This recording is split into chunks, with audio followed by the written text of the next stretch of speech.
Never seen it before. And so these dead trees just pile up on top of each other, they get squished. It sticks around for long enough, undecomposed by fungi and bacteria that don't know what to do with it, that it turns into fossils. It turns into coal. And then 60 million years later, some bacteria or fungus figures out, through the process of evolution, how to break down lignins. And again, it's a revolution. It confers an amazing advantage onto the bacteria and fungi that can do it because it's a new source of food. So it spreads like wildfire around the world and essentially cuts off the production of coal. It's probably my favorite example of the way that the geological layers of the earth can tell us interesting stories about our ancient history. But here's a related question. Where does a tree come from? Like, where does the mass of a tree come from? And you might think, well, trees grow out of the ground, so the mass of a tree is slowly pulled out of the ground as it grows. But that's not true.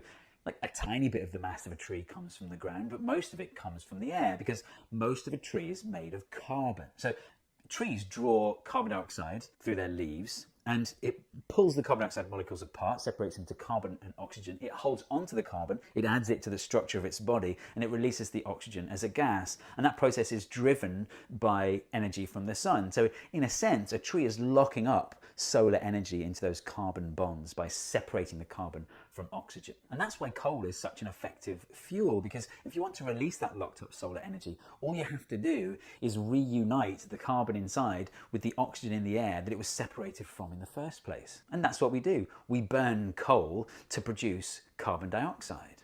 And that's a problem. We know this. Carbon dioxide is a greenhouse gas and climate change is a real problem. So what do we do?